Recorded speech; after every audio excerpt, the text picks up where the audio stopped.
Imagine a world lit only by flickering candle flames and soft gas lamps, where time moved slower than the steady tick of a grandfather clock. This video is a gentle stroll into such a world, the Victorian era, told not through thrilling tales of scandal or grandeur, but through the tender, hushed rituals of caring for one's skin. Let this video become a lullaby of long ago. Imagine you are reclining in a heavy, velvet armchair, lulled by the gentle creak of wooden floors beneath slippers and the faint rustle of silk skirts. Outside, a foggy London evening drapes itself like a woolen shawl over cobblestone streets, muffling footsteps, inviting you deeper into drowsy reverie. Our theme is simple: to soothe your mind into sleep by wandering through the ordinary, some might say boring, habits of skincare in the 1800s. This was a time when beauty meant porcelain complexions, hair brushed 100 strokes before bed, and delicate hands dabbed with rose water. There were no electric mirrors glaring under bright bulbs, no hum of refrigerators storing cold creams. Everything was slower, often crafted by hand, using ingredients plucked from gardens or purchased from tiny apothecaries that smelled of cloves and carbolic. In this video, we'll peer into a world where vanity tables stood by the window to catch the best morning light, covered with little glass jars tied with ribbons, where lace doilies caught stray specks of face powder, and the air was heavy with lavender sachets hidden in drawers. It was a time of gentle illusions, of rice powder dusted on cheeks to mask freckles, of lead-laced lotions that promised to whiten the skin to a ghostly perfection, all while soft piano music drifted from a nearby parlor. We'll explore not just the steps of skincare, but the soft emotions tied to them, the quiet pleasure of smoothing cold cream on a warm cheek, the shared gossip as sisters pinned each other's hair, the dreamy sighs when slipping into crisp linen nightgowns. We'll marvel, in the gentlest way, at how similar we still are, longing to care for ourselves, to soothe, to protect, even if their methods might startle our modern sensibilities. So breathe deeply, let your eyelids grow heavy, and drift with me into an unhurried century. Let this boring history of Victorian skincare be your soft path to slumber. Feel the hush of candlelit rooms settle around your shoulders, and if you fall asleep before we reach the end, that will be the sweetest success of all. Imagine for a moment that the world around you has quieted. The electric hum of appliances, the blue glow of phone screens, even the distant rumble of cars on highways, all of it fades away. You are sitting in a small drawing room that smells faintly of beeswax and old books. The only light comes from a pair of candles set in heavy brass holders on a nearby table, their flames bowing gently in the breath of the room. It is evening in the year 1875. Outside the tall, narrow windows, a London fog curls like a pale cat around the wrought iron. Fences, horses' hooves strike the cobblestones with muffled clops, distant, almost secretive. Inside, time slows. You can hear the slow, patient tick of a mantel clock, counting each second as though it might decide to stop if hurried. The house you find yourself in is modest but cared for with tender diligence. A soft rug covers most of the wooden floorboards, catching the chill that seeps in through the cracks. Near the hearth, a small fire burns low, its glow like a sigh. Above it hangs a delicate mirror, its silver backing slightly tarnished with age, so it softens every reflection, turning sharp edges into gentle murmurs of shape and light. On a nearby vanity, they would call it a dressing table, a small Glass bottles, some tinged green, others clear, all with tiny handwritten labels. Rosewater, lavender tonic, glycerin, lotion. Each bottle tells a story, not with words, but with the faint, persistent ghosts of scent. You lift one stopper and breathe in. The fragrance is delicate, like summer mornings in gardens, long since forgotten. This chapter is simply an invitation to step fully into this other time, to allow the hush of it to settle over your shoulders like a soft shawl. There is nothing urgent here. The people of this house do not hurry. They rise when the sun does and find comfort in lingering by the hearth long after supper plates have been cleared. Evenings are for letters, for quiet embroidery, for reading aloud from dog-eared novels until eyes grow too heavy to follow the lines.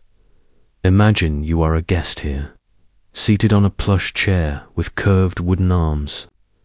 A cup of weak chamomile tea rests on a small table at your side, steaming faintly.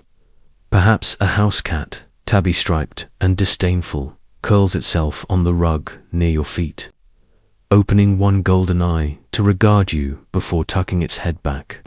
Beneath its tail, a young woman enters the room, her gown a muted plum color, its bodice trimmed with a modest row of tiny pearl buttons. She carries a candlestick in one hand, moving slowly so as not to disturb the flame. Her hair is pinned loosely, a few gentle curls escaping to rest against her neck. She does not startle at seeing you. Instead, she gives a soft, almost secret smile, as though she knows you are only visiting from some distant future. She sets her candle on the dressing table and sits before the mirror. There, with deliberate care, she begins her evening ritual. First, she unties the narrow ribbon that holds her hair up, and thick waves spill down her back. She runs her fingers through them, eyes half closed, as though the simple sensation of loosening her hair is a comfort deeper than any spoken word. Then she opens a small tin. Inside, a cool cream the color of ivory. She dips her fingers in and smooths it over her cheeks, across her brow, down the delicate curve of her throat. There is no rush, no 30-second routine promising miracle transformations, only this tender, patient care, repeated night after night, more for the quiet pleasure of it than for any grand promise of youth. The candlelight turns her skin golden. The shadows gather kindly around the edges of the room. Soon, she reaches for a soft cloth, wiping away the excess cream, then leans back, eyes closed, as if to savor the faint scent of roses that now clings to her skin. A tiny sigh escapes her lips, and for a long moment, there is nothing at all, only the gentle crackle of the fire and the distant echo of carriage wheels passing by. If you listen carefully, you might hear your own breath slowing to match the rhythm of this house. It is hard to remember, sometimes, that there was ever a pace of life this gentle, that there were evenings not filled with buzzing notifications or endless scrolling, but with simple acts of self-tending done by candlelight in rooms that seemed to breathe along with the people in them. Soon the young woman rises. She nods to you as if to say good night, and disappears through a narrow doorway that leads up a dim stair. You remain there in the chair a little longer, letting the hush of the room seep into you until your own eyes grow heavy. If you should drift into sleep right here in this quiet Victorian parlor, no one would think it strange. After all, the house itself seems designed for dreams. This was only the beginning, a candlelit introduction to the slower world we will continue to explore.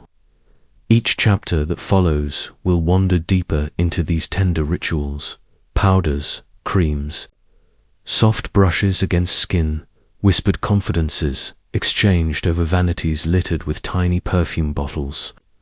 It will be a history not of dates and wars, but of moments so delicate they slip almost unnoticed through time. Except that tonight we have chosen to notice them. So settle back, let your body grow warm and loose. Trust that nothing urgent awaits you here. The past, with all its quiet mysteries, is ready to unfold in soft layers, inviting you to do nothing more than listen, and perhaps, gently, to sleep. Picture a morning in this quiet Victorian household. The sun has just begun to slip through the thin muslin curtains, casting a shy golden glow across the room. Dust motes drift lazily in the light, turning the air into a gentle ballet of tiny dancers. Somewhere downstairs, a housemaid tends to the grate, coaxing a fire into life. The scent of coal smoke mixes with faint traces of lavender polish used on the wood banister. Upstairs, in a bedchamber adorned with delicate wallpaper of faded roses, a woman sits at her dressing table. It is a small wooden piece, painted in cream and adorned with curling floral motifs that have been softly worn by the years. The surface is crowded with little treasures. There are ivory hairbrushes with strands still tangled in their bristles, tiny glass jars tied with silk ribbons, a small dish holding a bar of violet-scented soap, and nestled among them all, a round powder box made of mother-of-dash pearl. This powder is not quite like what you might find today. It is a fine, almost weightless dust, carefully ground from rice flour or starch, sometimes mixed with zinc oxide or even chalk. When the lid is lifted, the powder sighs into the air, leaving a faint cloud that sparkles before it settles. A small puff made of swan's down lies inside, waiting to be pressed against the skin with unhurried grace.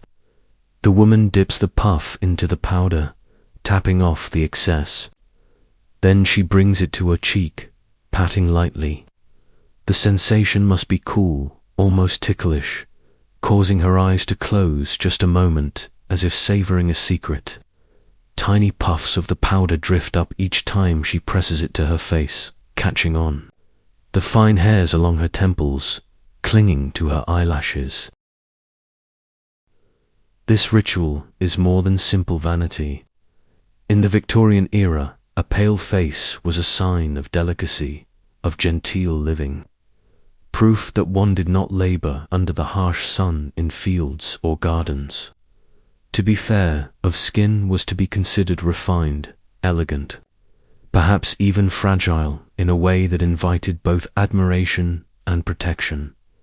So each morning, countless women across England sat before small mirrors like this one, dipping puffs into soft powders, transforming the gentle flush of natural skin into a porcelain canvas. Some used powders laced with risky ingredients, unaware of the dangers.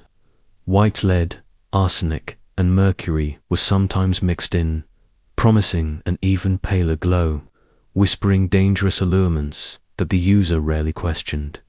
It was simply the fashion of the time, the way mother and grandmother had done before. Once her face is powdered to a delicate matte finish, the woman leans closer to the mirror. Perhaps she uses the corner of a laced handkerchief to softly blend the powder near her hairline and beneath her chin, careful not to leave any telltale edge that would betray her artifice. There might be a tiny pot of carmine or crushed geranium petals mixed with a drop of water that she dabs on her lips for a hint of color.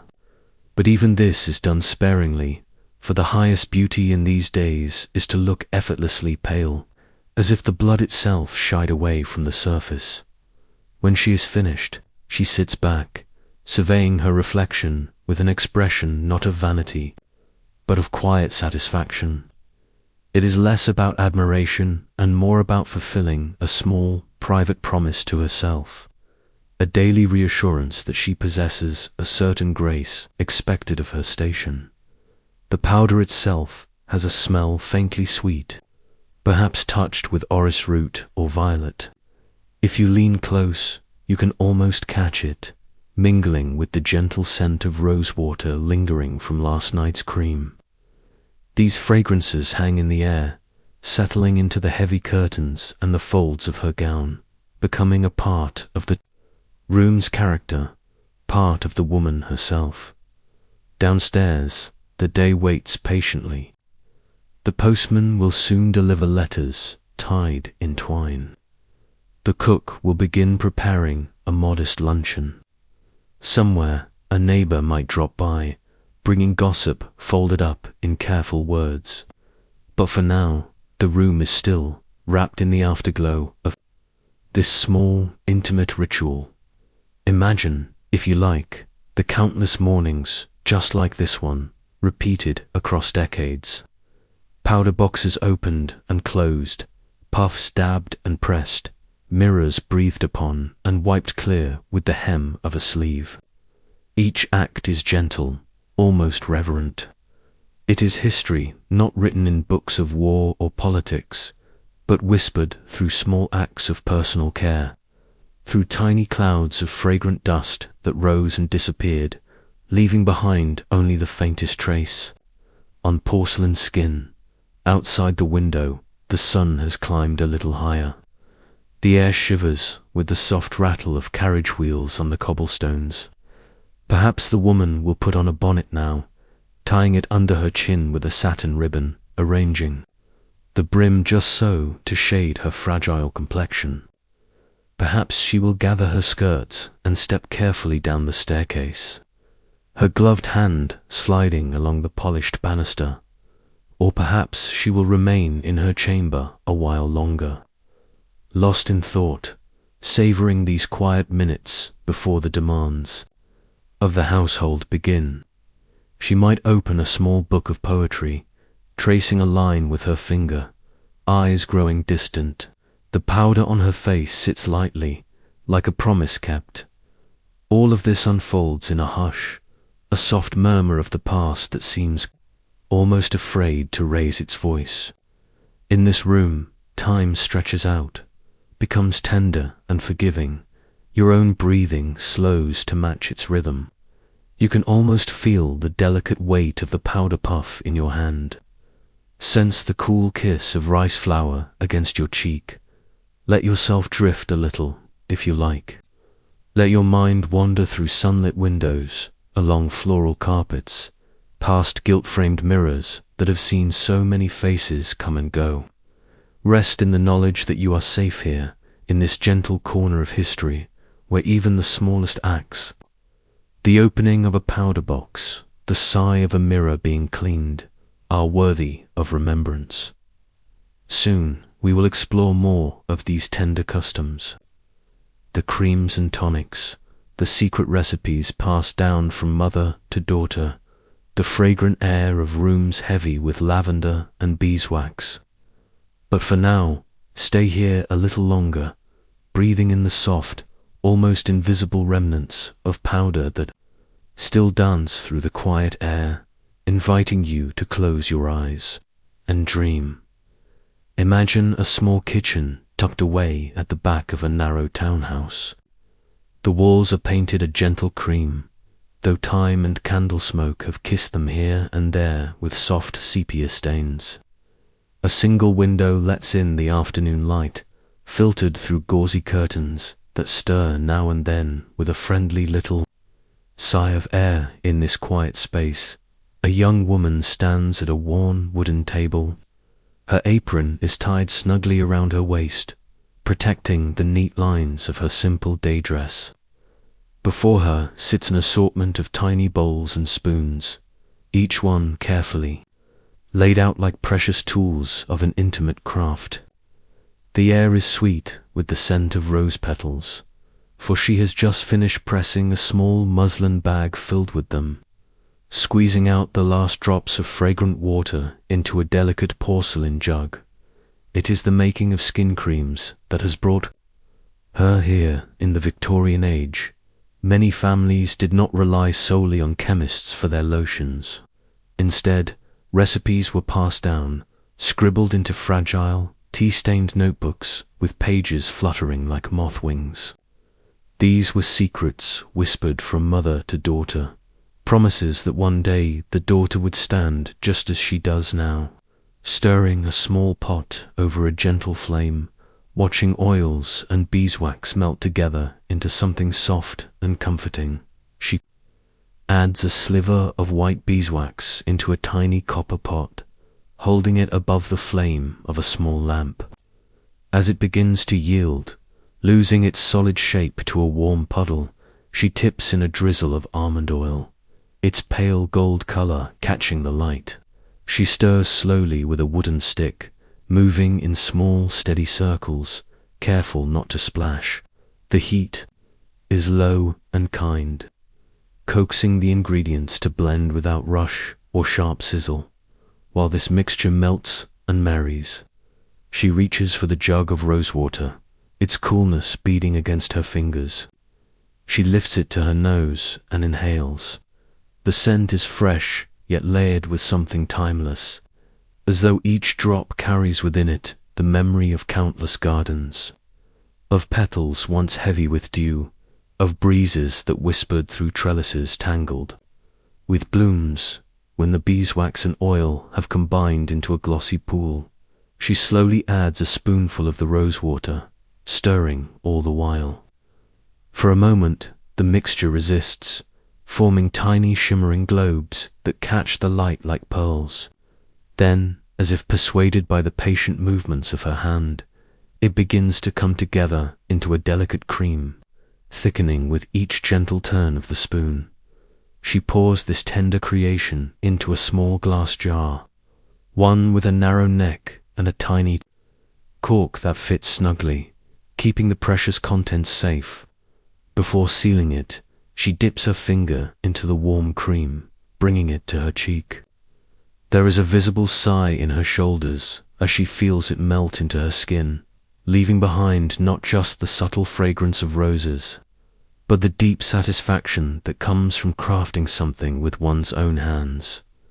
These creams are not the slick, perfumed products we might know today. They are simple, honest blends, meant to soothe wind-chapped faces and hands reddened by winter's cold. They cradle the skin in a thin, protective veil, holding in what little moisture the dry air tries to steal. More than that, they carry an emotional warmth, a reminder that someone cared enough to gather petals, to watch over a melting pot, to stir with slow precision until all was ready. When evening comes, this same young woman will sit at her small dressing table, a lamp burning low nearby. She will uncork the jar and scoop a modest dab of cream onto her fingertips. Then, with small upward strokes, she will massage it into her cheeks, across her forehead, down along her throat. Each touch is a whisper of comfort, a promise to her future self that she will greet the coming days with skin protected and cared for. Imagine how peaceful this moment is. The night grows deeper outside the windows, street lamps casting soft pools of light on the stones below. Somewhere a clock tolls the hour. In this small room, the only sounds are the slight rustle of skirts against the chair, the faint click as she sets down the jar, the slow breath she draws as she leans back, eyes closing for a moment just to feel the lingering coolness of rosewater on her skin. There is no sense of hurry here, no frantic routines to chase away the years, no bright jars lined up with glossy promises. Only the calm belief that skin, like the heart, thrives best under gentle care, under hands that move with patience and intention. Let yourself slip into this space. Feel the soft glow of lamplight on your own skin.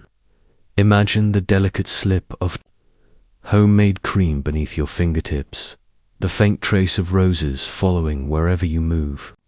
Breathe deeply, as though you too are inhaling the very air of that small Victorian kitchen, heavy with floral sweetness and the quiet pride of tender labor. Soon she will cork the little jar and tuck it into a drawer lined with folded linens. Sachets of lavender nestled between them.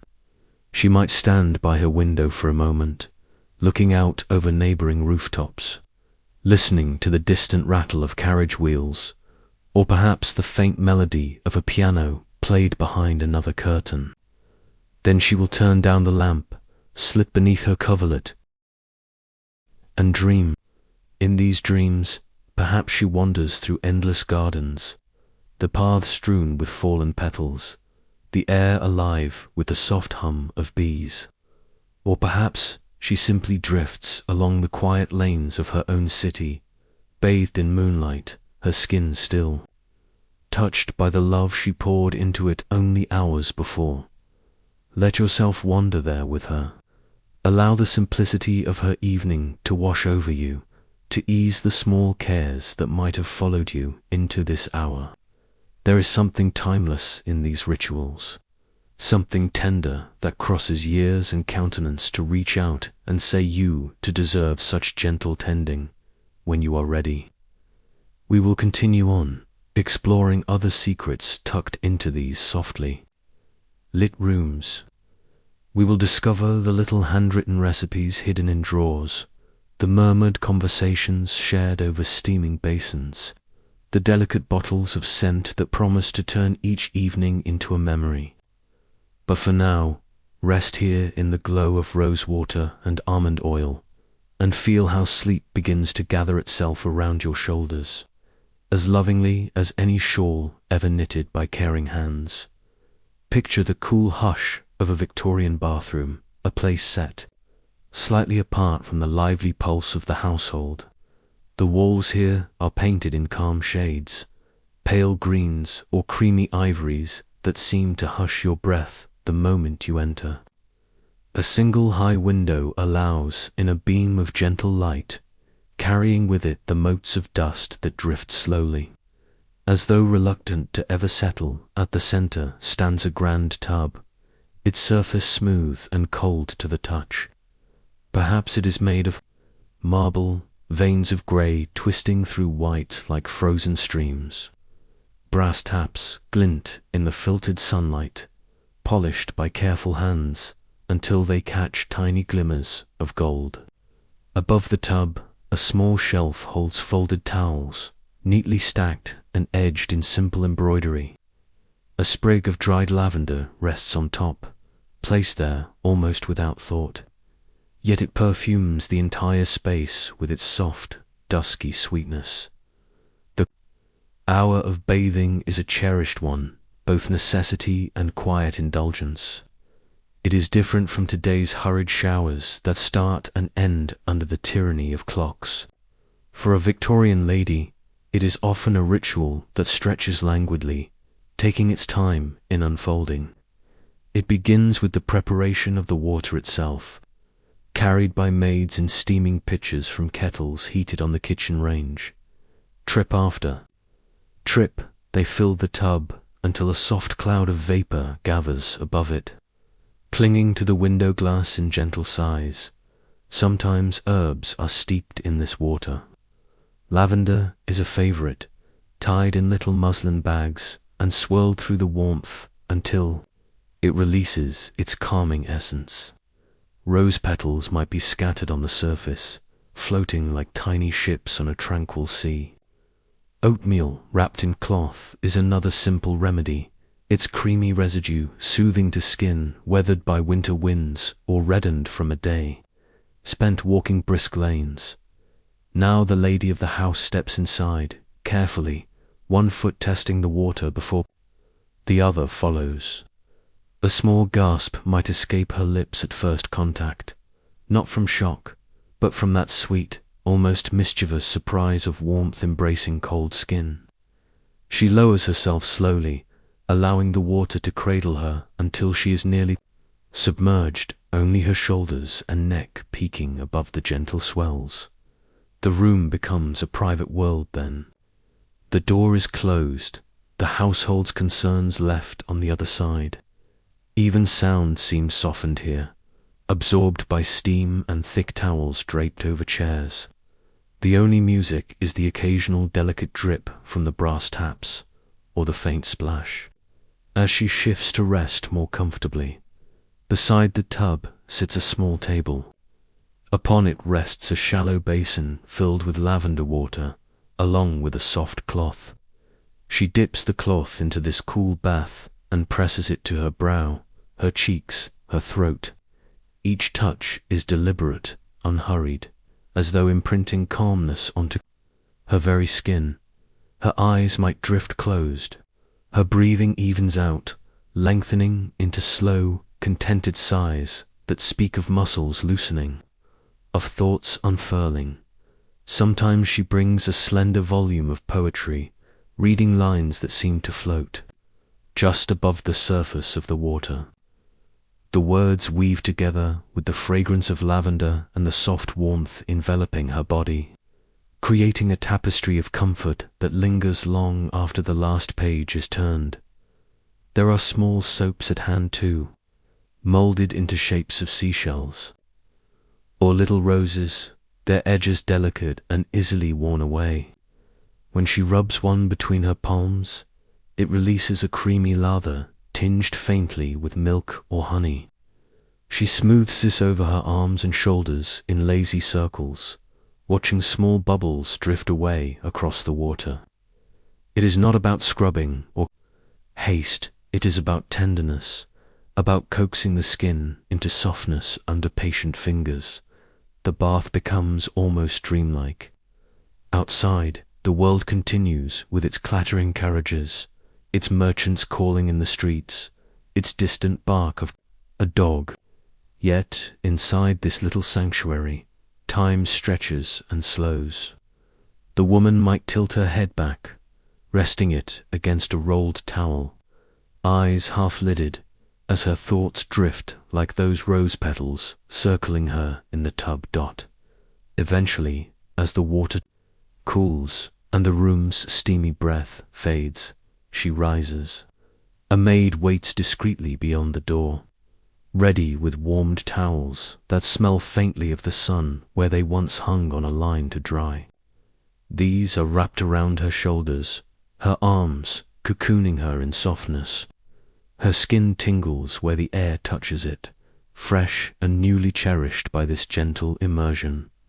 Later, in her own chamber, she might stand by a small mirror, cheeks still, flushed from the bath, hair damp and curling about her neck. She will smooth a little rose cream over her face, her hands moving in slow upward strokes. Then perhaps she will powder lightly, the scent mingling now with the faint memory of lavender that still clings to her skin. Imagine how quiet this moment is. The house is settling into evening. Lamps are being lit one by one. The sound of someone softly playing the pianoforte drifts up the stairwell. Wrapped in her dressing gown, she feels utterly herself, anchored and calm, her body humming with warmth and the tender memory of water. You too can slip into this scene. Let your mind ease into that marble tub, feeling the water close over your shoulders. Inhale the calming scent of lavender. Feel the soft cloth pressed to your forehead. Hear the water murmur around you as if telling secrets meant only for your heart. Let it all slow down. Let it all become soft. When at last she drifts to her bed, her limbs are heavy with peace. Her dreams come easily, winding through gardens heavy with bloom, along cool marble halls, beside small tables set with lavender, water and delicate soaps. And perhaps, if you close your eyes now, you will follow her there, moving lightly through these rooms of gentle history, where nothing is ever rushed and everything is done with quiet devotion. In a small, sunlit chamber, on the upper floor of a tall Victorian townhouse, a dressing table stands ready. It is a graceful piece of furniture, carved from dark wood and topped with a smooth, polished surface that reflects the daylight like a quiet pond. A mirror rests against the wall, its frame delicate with tiny scrolls and floral flourishes. Before this mirror sits a young woman in a gown of soft lilac, her dark hair swept into a gentle coil at the nape of her neck, a few loose tendrils brushing her cheeks. Upon the table are arranged small containers that glimmer invitingly, glass jars with cut crystal stoppers, silver compacts with tiny engraved roses, slender porcelain boxes painted with forget-me-nots. Each holds a promise, a whisper of transformation, though in this age it is not a transformation meant to dazzle or startle.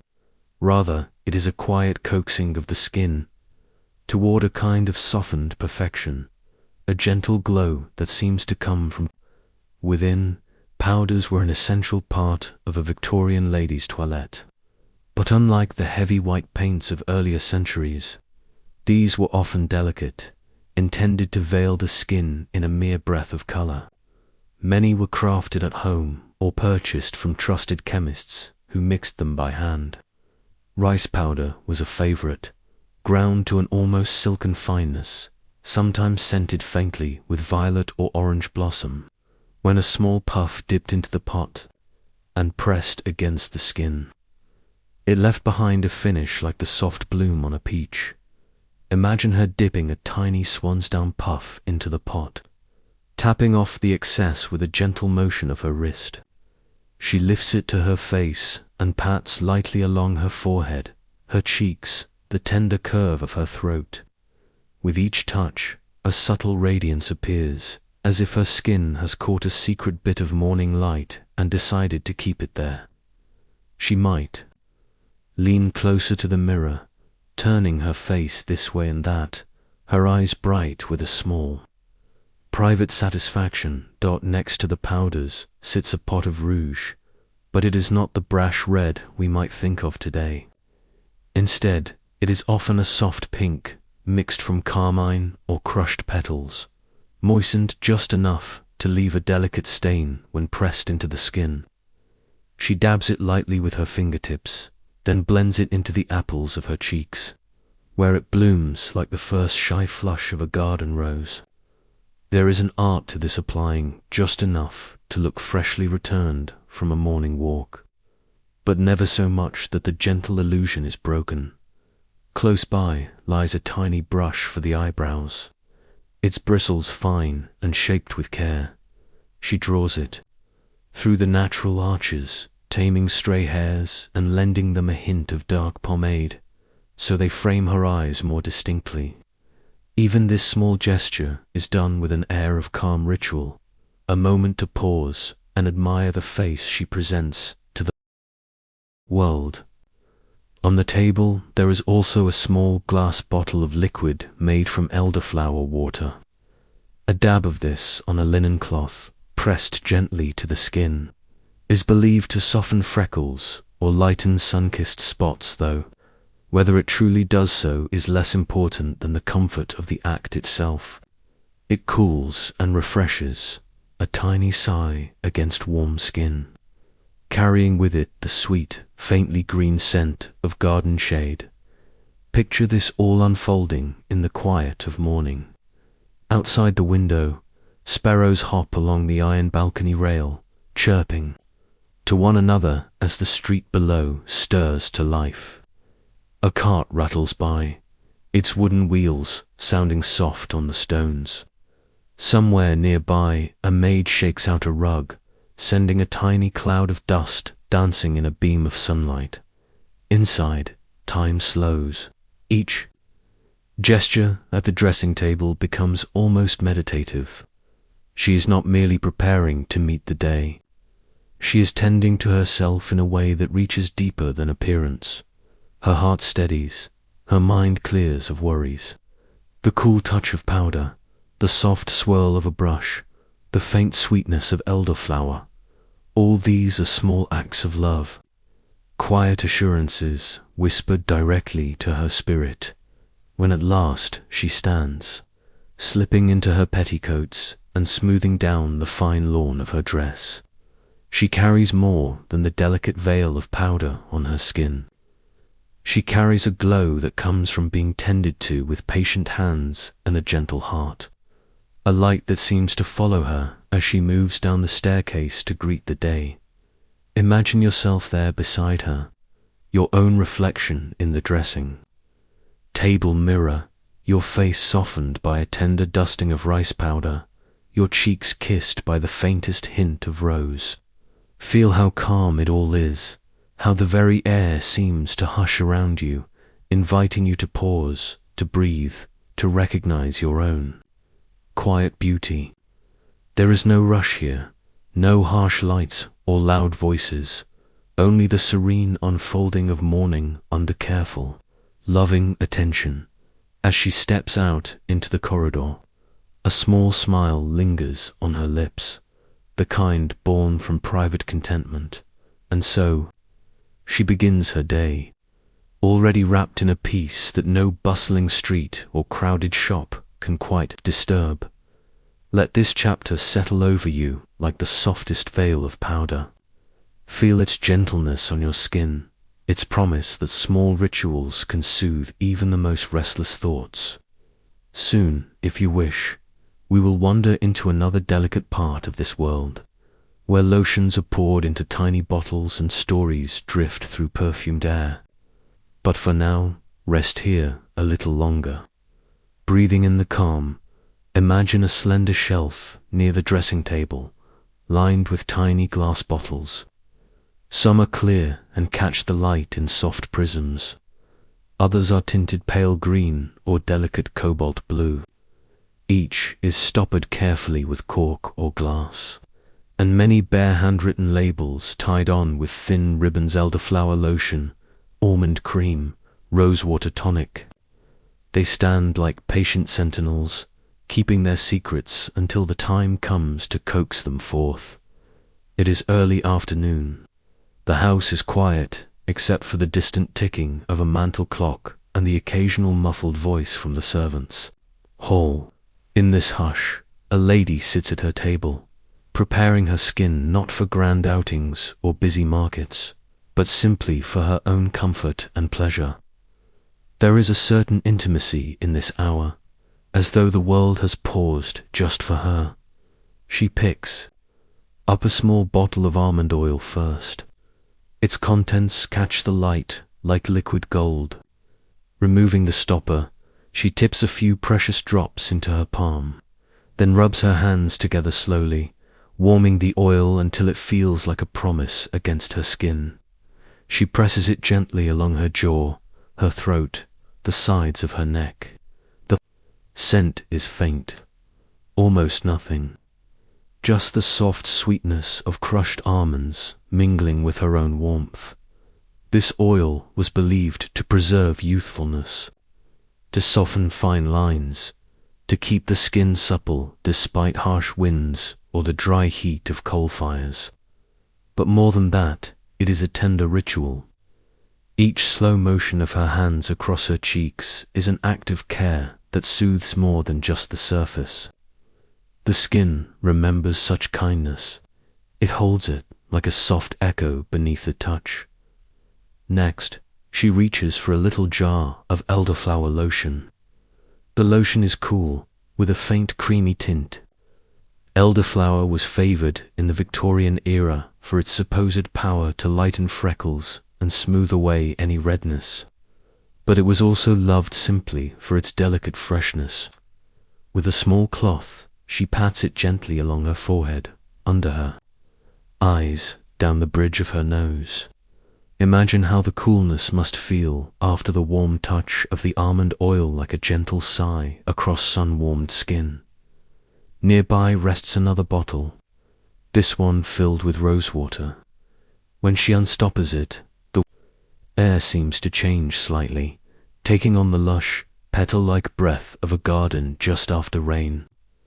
Rosewater was treasured not only for its fragrance, but for the way it seemed to calm irritated skin, to leave behind a faint bloom as though the very essence of the flower had been transferred. She pours a little into a shallow dish, dips her fingers, and then presses it in gentle pats along her temples and the hollow of her throat. This is a dance, each lotion and oil taking its turn, moving gracefully across her skin. There is no rush, no brisk rubbing or hurried scrubbing. Everything is done in slow circles, gentle taps, light strokes that seem to whisper, "You are cared for, you are cherished." Imagine how the lotions slowly blend together, the almond oil sealing in the softness from the elderflower, the rose water adding its delicate bloom. Her skin begins to glow in the most quiet, natural way. No powders or colors needed. Just the tender encouragement of these secret elixirs drawn from flowers and seeds. Set upon the shelf is also a tiny vial of cucumber extract. This is reserved for the days when her cheeks feel warm from too much sun or her eyes a little puffy from an evening of laughter and candlelight. A few drops on a cloth pressed under her eyes bring immediate coolness. The cucumber scent is barely there, a breath of green that seems to promise gardens and shady bowers, even on the warmest afternoon. Sometimes, while waiting for these potions to settle into her skin, she will sit by the window, a small fan moving lazily in her hand. Outside, a few bees drift from bloom to bloom in the garden below. A gardener moves with careful steps, trimming spent blossoms from the rose bushes. The air hums with peace, and there she sits, feeling the light breeze on her newly tended skin. Every nerve quieted, every small worry held at bay, when at last she stands. Her skin carries the combined caress of all these gentle elixirs. It feels refreshed, almost as if the flowers themselves had leaned close to kiss her cheeks. And she too feels renewed, her mind clearer, her heart steadier. It is astonishing how such small rituals can reach into the deeper parts of us, whispering assurances that the world outside cannot always offer. This was the secret of these little bottles. They were not only about beauty in the outward sense, though surely they brought a certain glow. They were about the comfort of touch, the calm of slow motions, the soft fragrances that made each breath a pleasure. They were tiny spells of gentleness in a life that might otherwise hurry past. Imagine now your own skin cradled in such care. Picture warm drops of almond oil smoothing along your jaw, a cool whisper of elderflower lotion across your forehead, the faint hush of rose water patting at your temples. Feel how your body would lean into such kindness, how your thoughts might slow, how your heart might soften. This is why, even now, these stories remain. Not just to teach us how Victorians cared for their complexions, but to remind us that true beauty rituals are always at their core. Rituals of tenderness, small promises kept between your hands and your heart. So rest here for a moment longer. Let the idea of these little bottles, these soft lotions, these fragrant drops settle into your own breath. When you're ready, we'll wander on to discover how even the night itself was invited to play a part in these gentle acts of care. The hour grows late in the Victorian household. Lamps have been lit along the corridors, their soft glow pooling in little circles on polished floors. Shadows dance quietly across wallpaper patterned with delicate vines and small blossoms, while somewhere below stairs a maid stirs the last embers in the kitchen hearth. In her chamber, a lady prepares for bed. The evening air slips in through a slightly open window, bringing with it the faint perfume of night-blooming flowers from the garden below. The world is slowing, the bustle of the day hushed, the house settling into its own gentle breathing. Here begins one of the most tender rituals of all. For nighttime is not only the domain of dreams, but also of careful, loving preparation. Before she slips beneath the covers, the lady tends once more to her skin, inviting the dark hours themselves to join in her care. On her dressing table stands a small pot of cold cream, thick and white, cool to the touch. This humble cream is a cherished companion, made from a simple blending of oils and waxes, scented lightly with rose or orange blossom. She dips her fingertips in, then smooths it across her face with deliberate slowness. Tiny circles along her temples, gentle strokes across her cheeks, tender sweeps down the line of her throat. The cream melts under her touch, leaving behind a soft sheen that seems almost to glow in the lamplight.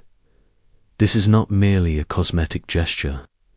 It is an invitation for the night to do its quiet work.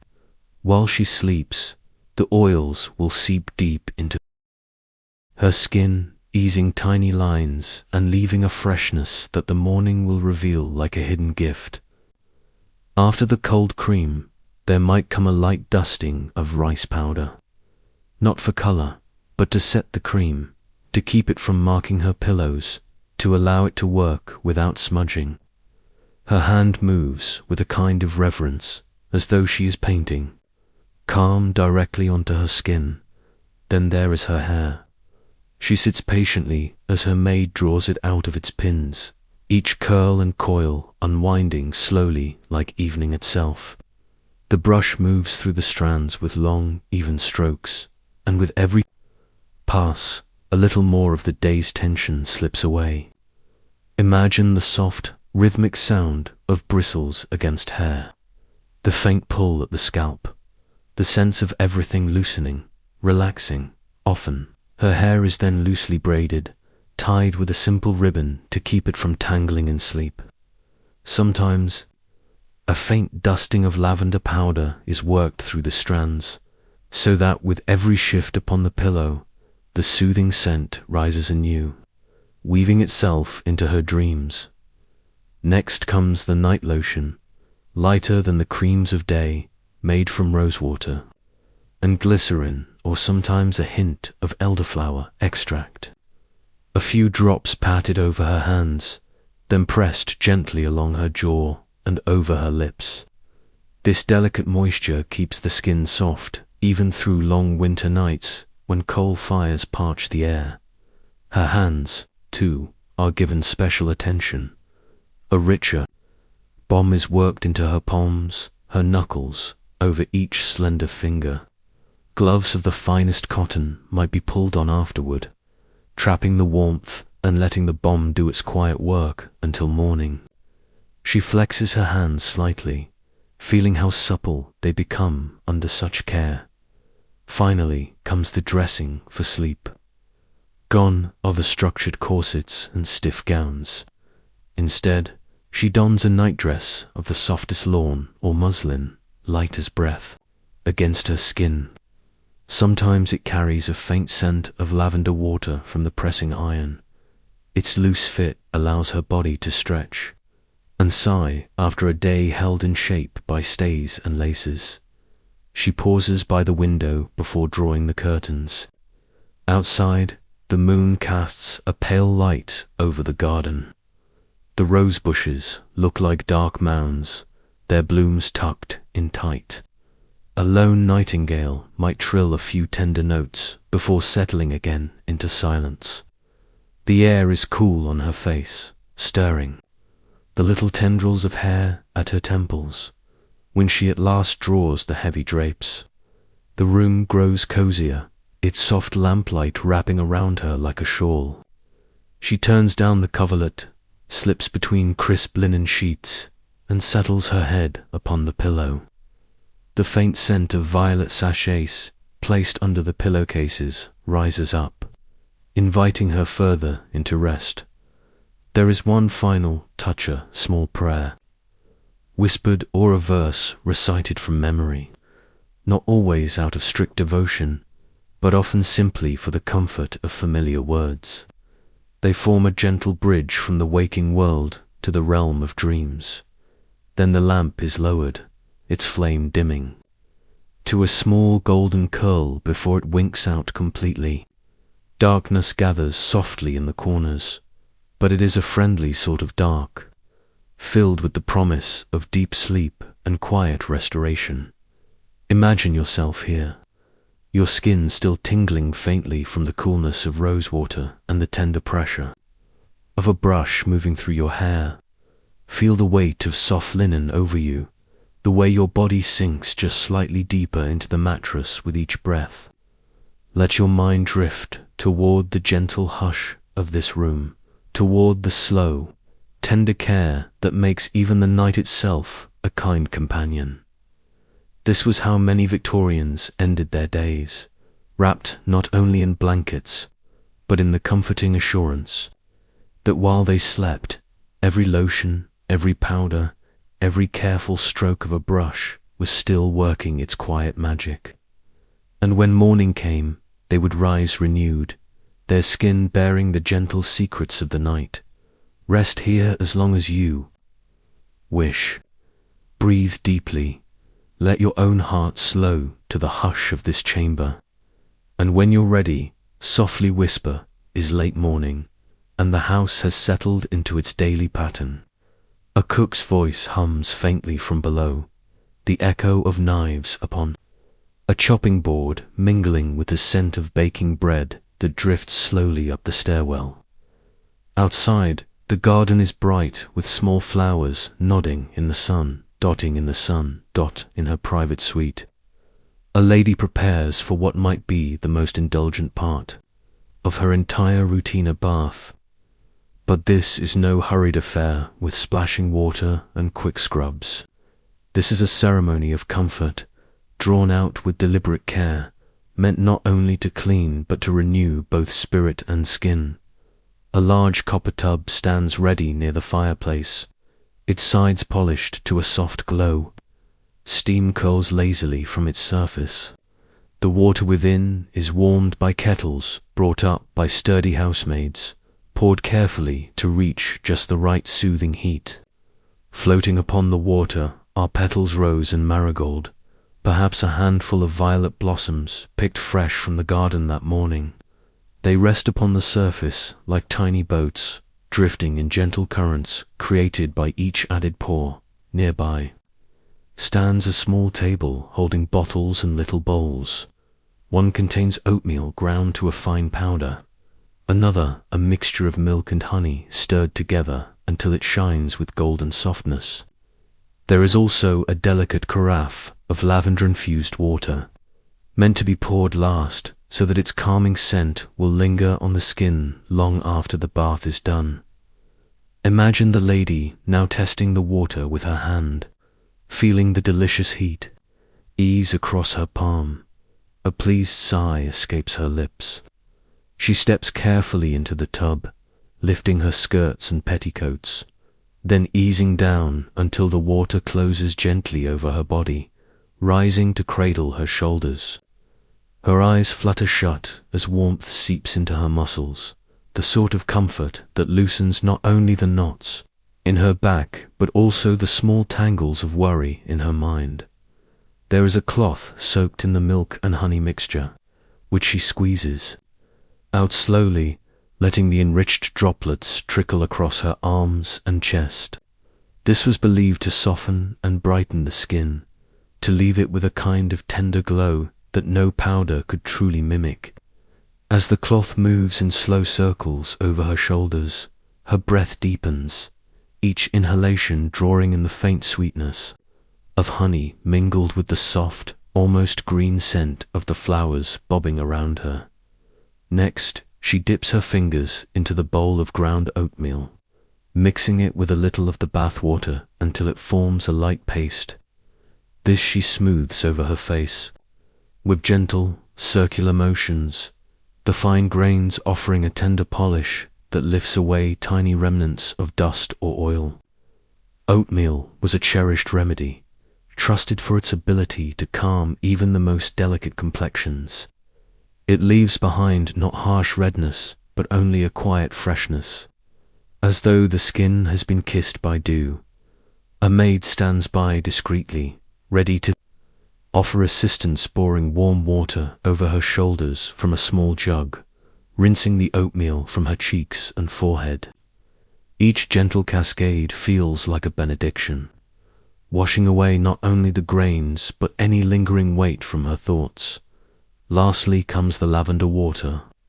With slow care, it is poured over her hair, letting the fragrance slip into every strand, drifting down her back in tiny rivulets. The scent rises in delicate waves, curling into the steam so that the very air of the room becomes a balm. For a time she simply rests there, half floating, half cradled by warm water and petals, eyes closed. In this stillness her mind quiets completely. There is no schedule here, no hurried knock at the door, only the private sanctuary of warm water, floral breath, and the gentle hush of her own heartbeat. When at last she steps from the tub, the maid wraps her in thick towels that have been warmed by the hearth. They close around her like an embrace. Her skin, still kissed by steam and milk and petals, feels impossibly soft, as though it has been newly made. A final luxury awaits: a small jar of violet-scented salve, which she rubs lightly over her arms and throat. It locks in the bath's tenderness, keeps it near her skin so that throughout the day, whenever she moves, she catches hints of flowers and honey and sun-warmed water. Imagine now that this is your bath. Feel the way the water would cradle your shoulders, the way your breath would slow under the lavender's spell. Picture the gentle weight of towels drawn close around you, the tender coolness of salve beneath your fingertips. This was how many Victorians believed true beauty was kept, not forced by harsh concoctions or vigorous scrubs, but coaxed into bloom through careful rituals of warmth and scent and time. They understood that to soak in a bath like this was to let the world slip away for a little while, to trust that when you emerged it would be waiting, slightly softer for your return. So, linger here in this memory. Let the steam swirl around your thoughts. Let your own breath slow to the calm rhythm of drifting petals. It is a quiet afternoon in the Victorian house. Sunlight pours through tall windows, drifting across the floorboards in wide golden bands. Dust motes swirl lazily, caught in the warm beams, moving as slowly as tiny dreams. Somewhere outside, a carriage rolls past, its wheels muffled on the gravel drive. Inside, however, everything feels hushed, wrapped in its own cocoon of tranquility. This chapter is not only about skin directly, but about something the Victorians understood quite well: how closely the skin and spirit are bound to the linens, fabrics, and small personal things that cradle them each day.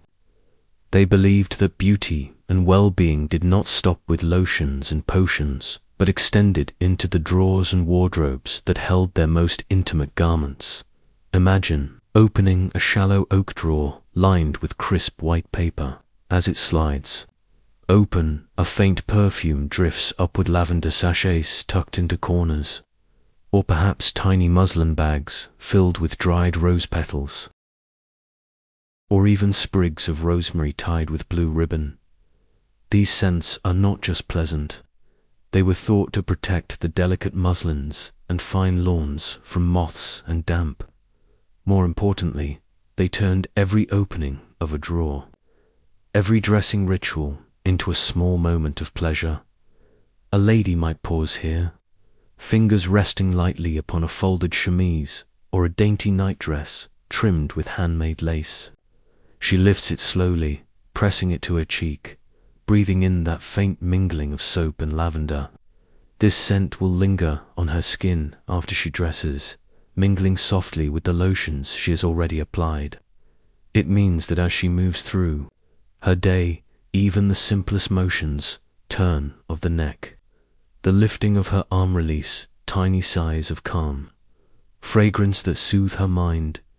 Much care went into keeping these garments fresh and soft. Linens were laundered with gentle soaps, often boiled with a little starch made from rice or wheat to give them the slightest crispness. After rinsing, they might be laid across sweet-smelling hedges or lavender bushes to dry in the sun, infusing them with more subtle perfumes than any bottle could offer.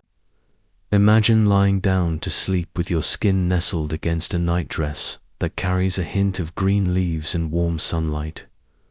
Ironing was its own delicate ritual. Irons heated over a small stove or by the hearth were tested carefully to hot, and they would scorch the fragile cotton. Once ready, they passed over the fabric in smooth, patient strokes, coaxing each piece into gentle order. Often a little lavender water or violet water was sprinkled over the linens before ironing, ensuring that every pass of heat pressed not only smoothness but also a tender scent into the fibers. There were also personal cloths for the skin itself.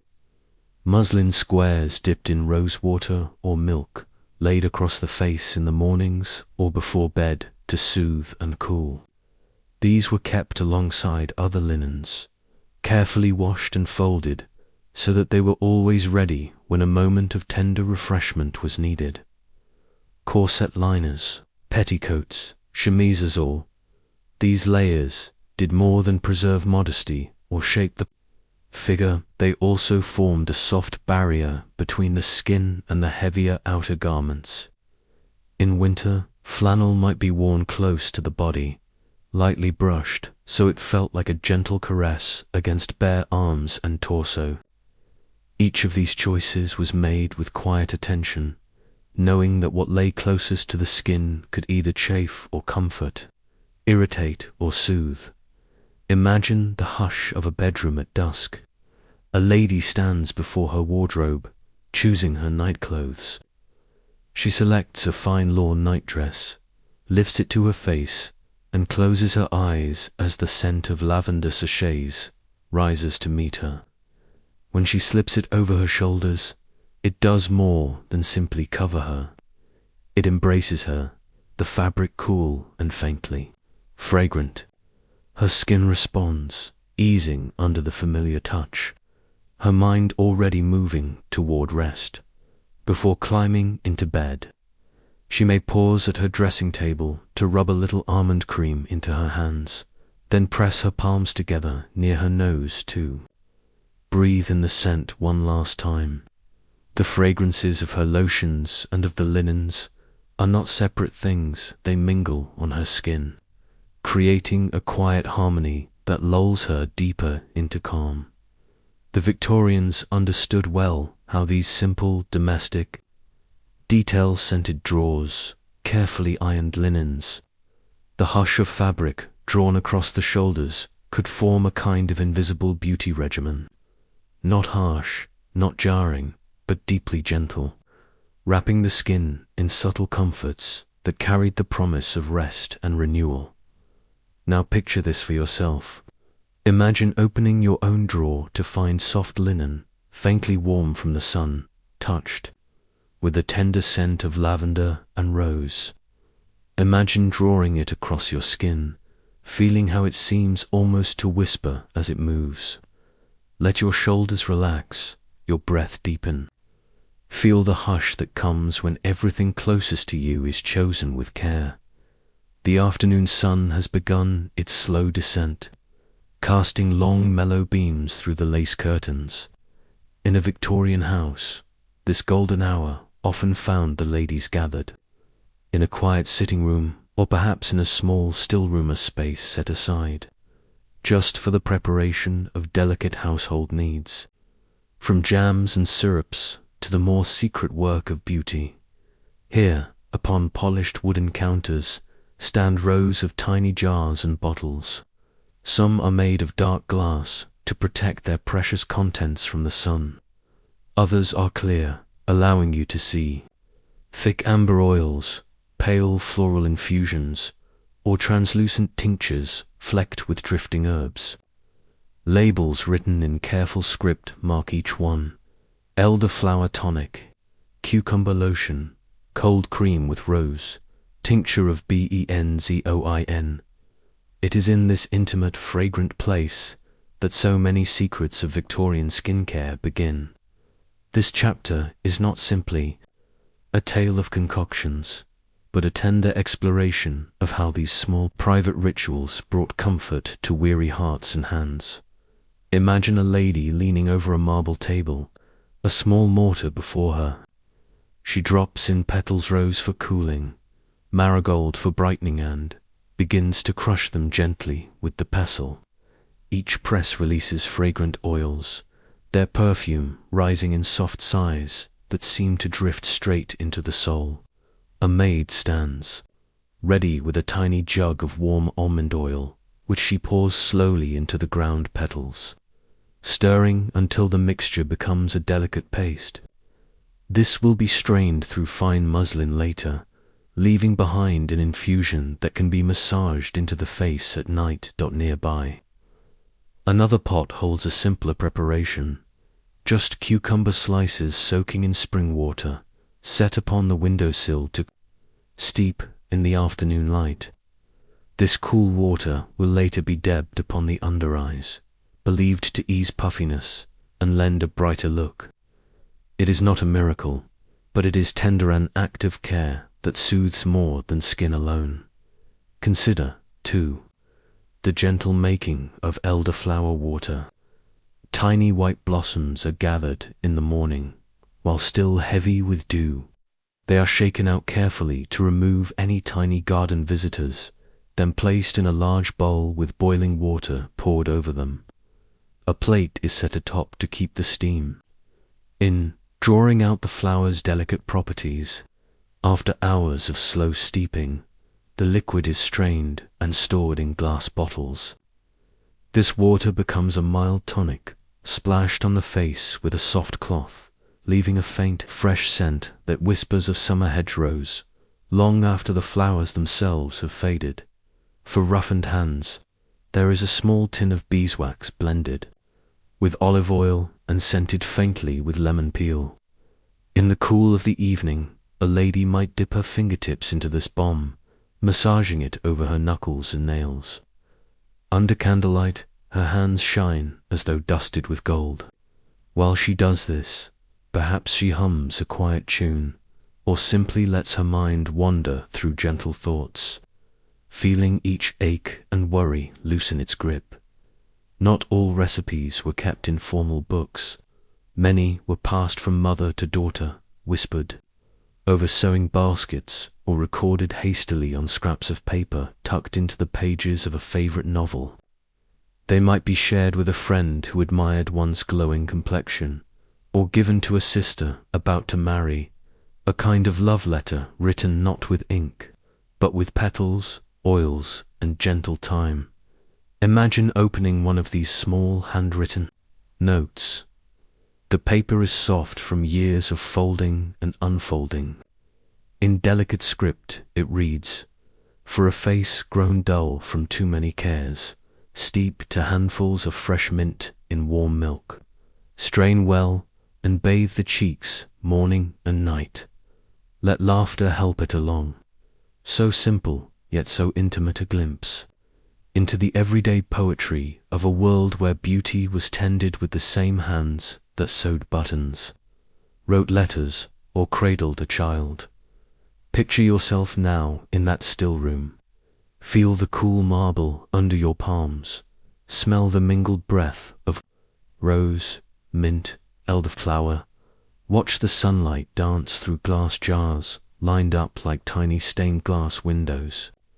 Everyone holds not only a remedy for the skin, but also a quiet promise that small, deliberate acts of care can soothe the heart, and that there is tender magic in taking time to nurture oneself.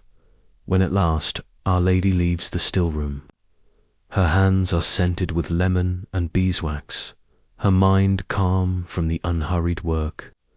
The tiny jars are lined up neatly again, waiting for the next moment when care is needed.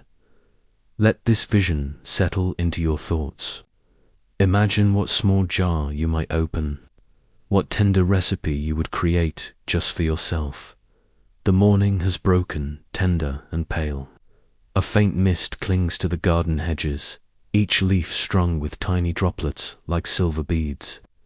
Birds stir in, the branches offering hesitant notes that soon grow into a soft chorus. Within the house, however, it is still hushed.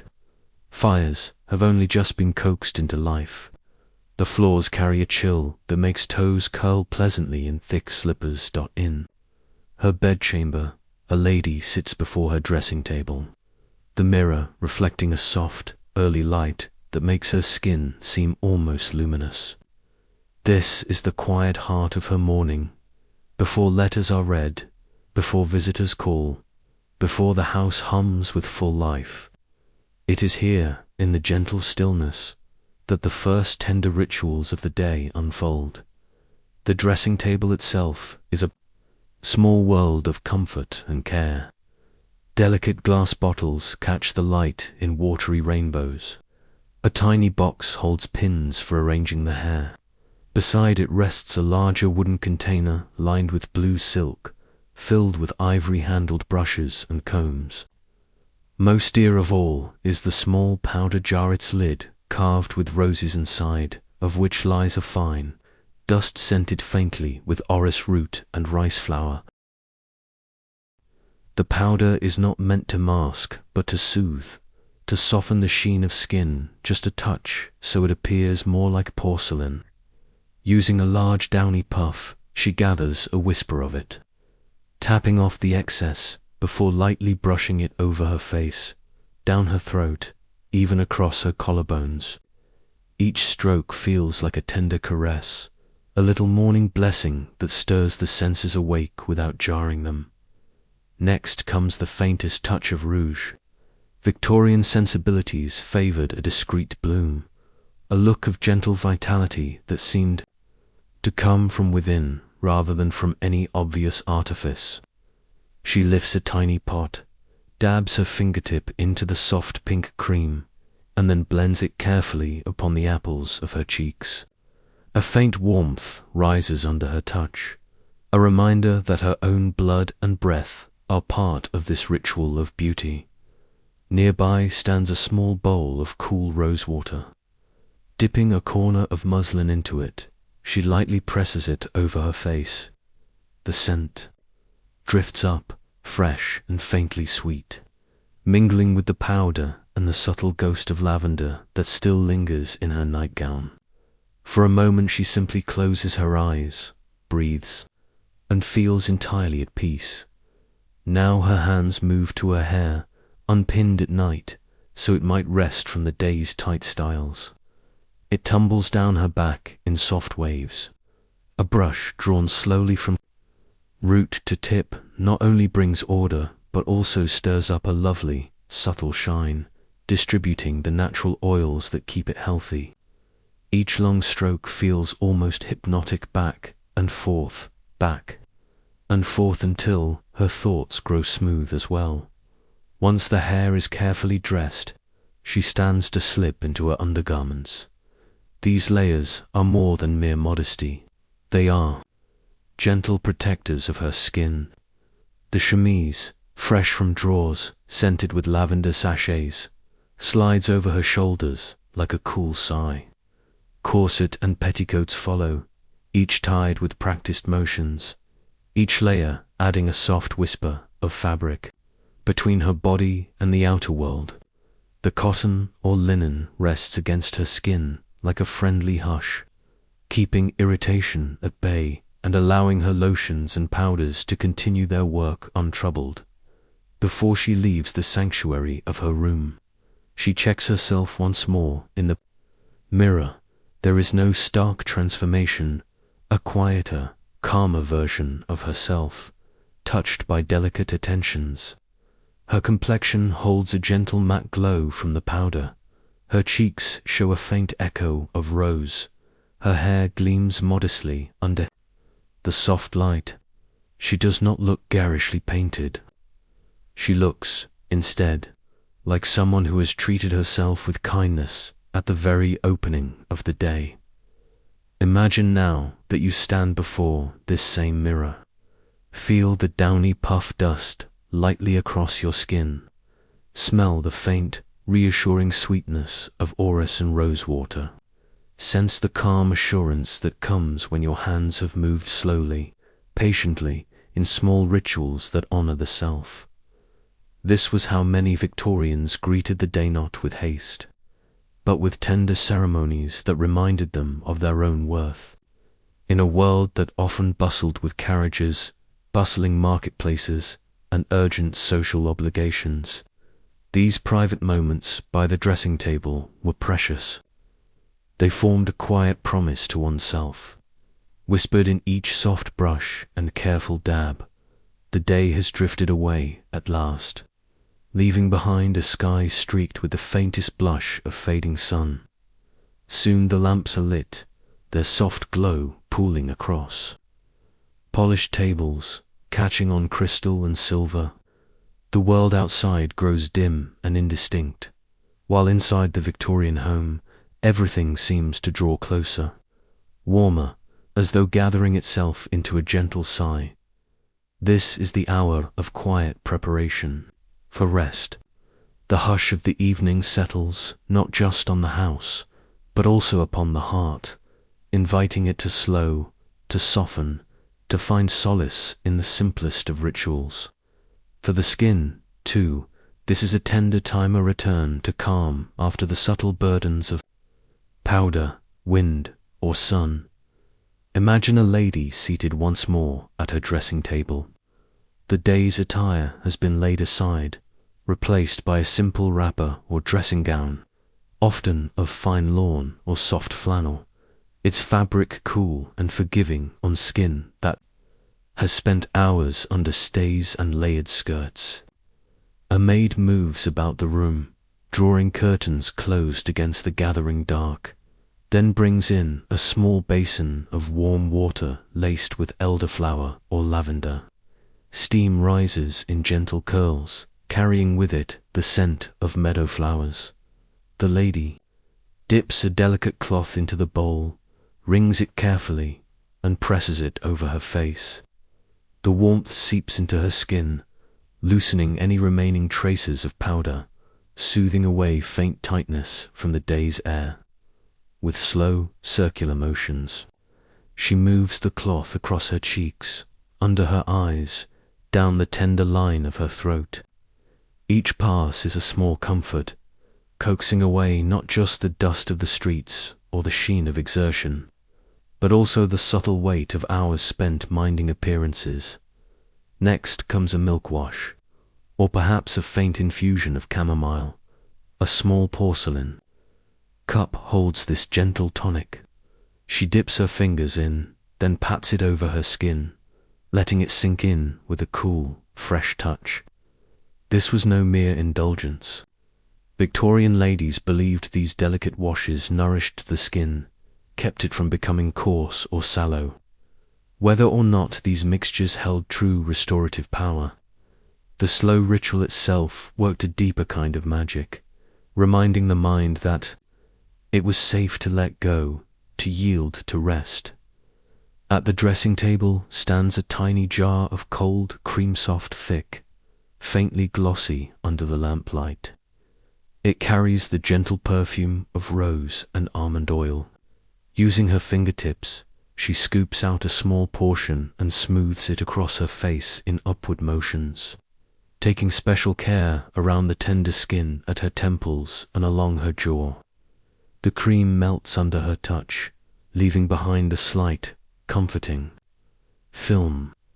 It catches the lamplight in a way that makes her appear almost to glow, like a pearl cradled in shadow. Her hands receive attention as they have labored throughout the day, holding needle and thread, guiding pen across paper, arranging flowers, perhaps even tending to small household injuries. Into these hands she rubs a thicker ointment of beeswax and sweet oil, pushing it gently around her cuticles, over each knuckle, into the small creases that so easily grow dry and rough. Then she folds her hands together for a moment, as though in prayer, inhaling the faint, honeyed scent. The room itself contributes to this ritual of easing. A little coal fire burns low in the grate, casting a soft, pulsing glow. On the mantel, a clock ticks in steady reassurance. Somewhere beyond the walls, a nightjar calls, its song drifting in through an open casement, mingling with the scent of dew on roses. Every element seems to conspire toward peace, wrapping the Lady Anne through her. You tune a cocoon of gentle security. Finally, she rises to turn down the coverlet. The bed waits with cool sheets, smoothed by careful hands, pillows fluffed, and faintly scented from sachets of lavender and hops slip between them. As she lies down, the fabric greets her skin with a familiar embrace. Her face rests against the pillowcase, which still holds a trace of the sun from its drying hours. Upon the hedge, her last small act is to reach up, touch her cheek, and find it soft, cared for. A quiet testimony to the tender attention of this evening hour. Now close your own eyes for a moment and imagine this hush all around you, the warmth of the fire, the whisper of linen, the faint perfume of rose-cold cream still clinging to your skin. Feel how the evening invites you to surrender, to release every small burden, to let even your breath grow slow and delicate. There is something exquisitely comforting in a quiet afternoon, when the sun hangs high yet mild, casting patterns of lace upon wooden floors, and even the clocks seem to tick with more leisure. In the Victorian home, such afternoons were often reserved for the gentle, unhurried art of doing very little, a practice as vital to well-being as any. Cream or tonic? Imagine the drawing room. The windows are cracked just enough to allow a faint breeze, bringing in scents of cut grass or distant roses. A sheer muslin curtain flutters lightly, as though breathing in time with the rhythm of your own calm heart.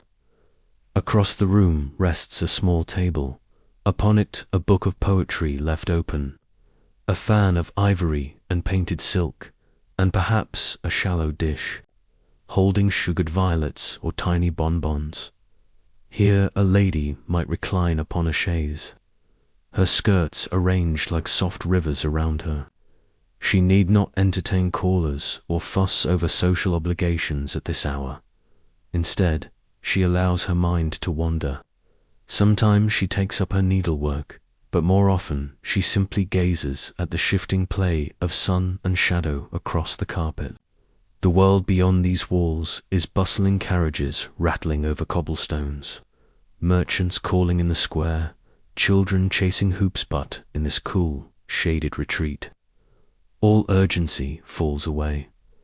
This gentle idleness was not considered wasted time, quite the contrary. It was seen as essential for maintaining the very glow that more active hours might threaten to steal away. The skin, after all, thrives on serenity. Worry knits the brows, chasing calmness from the complexion. Rest softens the lines, lets the natural bloom return. A lady who practiced the delicate discipline of restful leisure often found her cheeks fairer, her eyes clearer than one who rushed from task to task without pause. There was, too, a spiritual comfort in these moments. Many Victorians held that contemplation nourished the soul just as broths and tonics nourished the body. As she lay back against embroidered cushions, a lady might ponder small joys, the playful curl of ivy around the window frame, the way light pooled in a crystal vase, or the soft ticking of a mantel clock keeping time with her own slow breath. Each observation a tiny meditation, each sigh a gentle loosening of tension. Consider also the quiet rituals that accompanied these restful hours. A glass of barley water, chilled with a few drops of rose syrup, sipped slowly from a delicate goblet, the faintest dab of scented water pressed behind the ears to freshen the spirit. A cool handkerchief laid over closed eyes for a brief, blissful interlude. These were more than mere vanities. They were small acts of kindness toward oneself, reminders that beauty was best nurtured by peace. Sometimes she might close her eyes entirely and drift into a brief nap, not quite sleep, but a tender surrender. 2 half-dreams. The mind floats in this liminal space, untroubled by plans or concerns. It is here that many small cares slip quietly away, unnoticed yet undeniably lifted. When she wakes, there is often a faint flush upon her cheeks, as though her skin itself had been gently renewed by this pause in the day. Imagine yourself now in such a scene. Feel the faint warmth of sun filtered through linen, the subtle scent of violet water lingering on your wrists. Let your thoughts roam slowly, like lazy butterflies, unhurried by duty or demand. Every sigh you release carries with it a trace of burden, until you are left holding nothing but a lightness as soft as the muslin curtain that sways nearby. This was the true secret to much of Victorian beauty, not merely the powders or the potions, but the cultivation of calm. A lady who gave herself over to tranquil hours found her face smoothed by more than cream. It was smoothed by grace, by patience, by the quiet delight of simply being. Imagine the close of day in a gracious Victorian home, the last glow of sun. Pools low against the horizon, turning window panes to molten gold for just a heartbeat before they darken into mirrors of the gathering dusk. Somewhere in the distance, a dog barks, then all is still. Inside, small hands, perhaps those of a maid, perhaps of a younger sister, move through the dim rooms, lighting one lamp after another. Each small flame blossoms in the gloom, gentle and warm, casting friendly halos against the walls. It is a time when the house draws in upon itself, every room seeming to lean inward, intimate and sheltering. The earlier hours of social bustle have passed. There are no callers waiting in the parlor now, no urgent errands pulling at the door. Instead, family members gather together in the mellow half-light. The clink of teacups sounds softer at this hour. Laughter is more subdued, and words are spoken in a murmur that matches the hush of the night beyond the windows.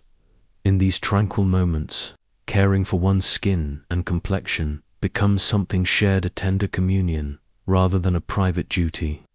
A mother might prepare a small basin of elderflower rinse for her daughters, dipping linen cloths into its fragrant warmth and smoothing them gently over young, hopeful faces.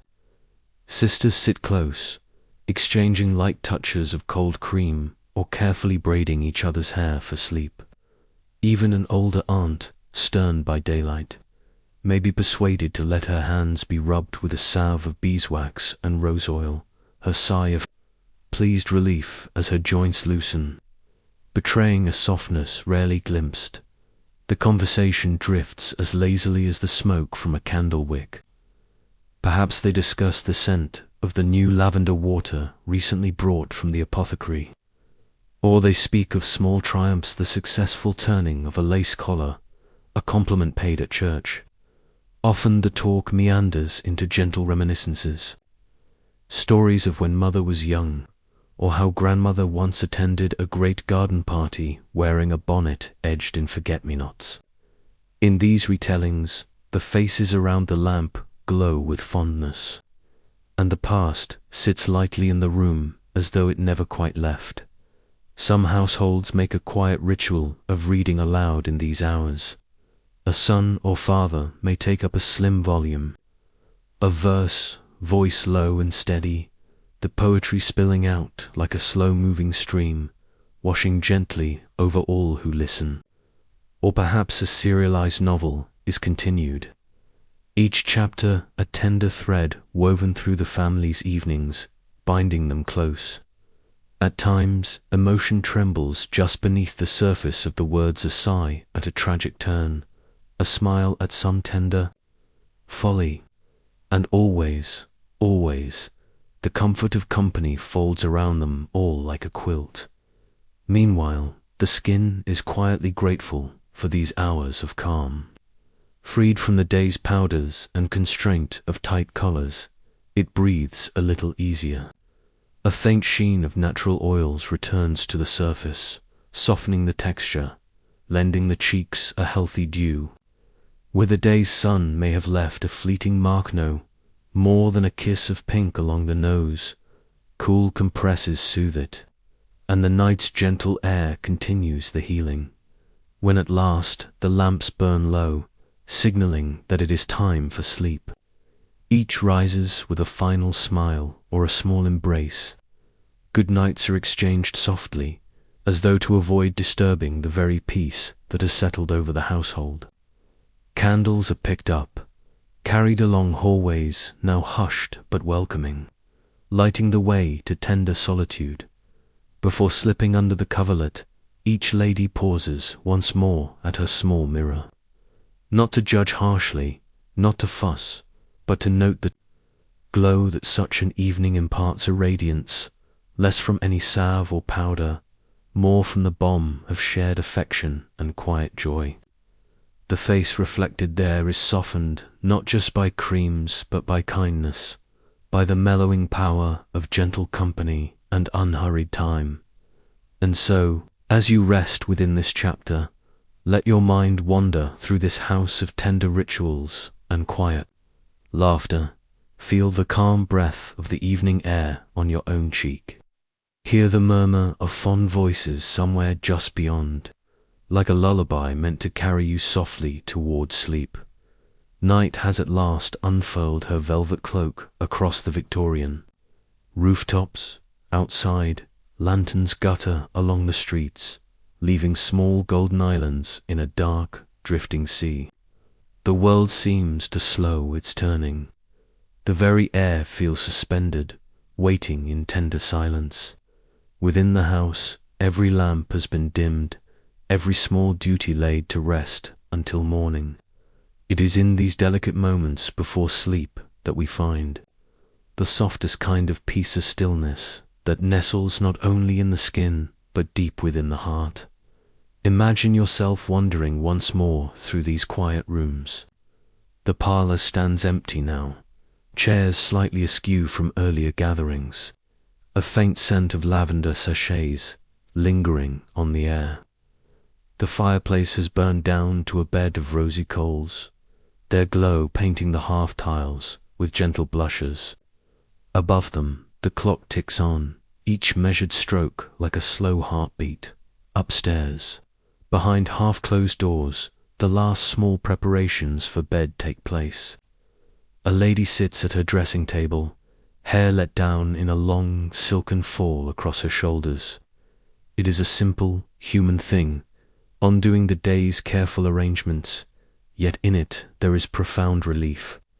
Fingers, whether her own or a maid's, move with reverent patience, combing through the strands until they shine under the lamp's soft bloom. Each stroke eases more than tangles. It coaxes away the subtle knots of worry, smoothing the mind alongside the tresses. At her elbow rests a little dish of cool rose water. She dips a fine linen cloth into it and gently presses it to her face.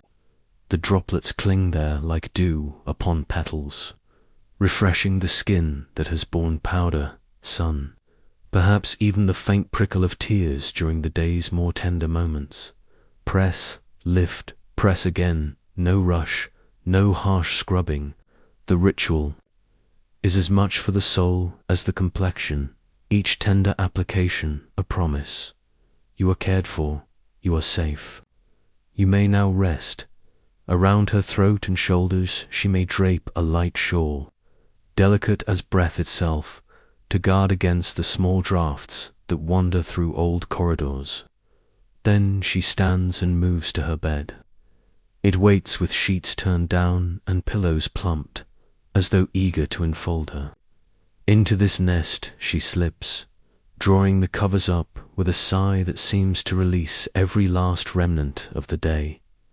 Here, in the hush between wakefulness and dream, she lies very still.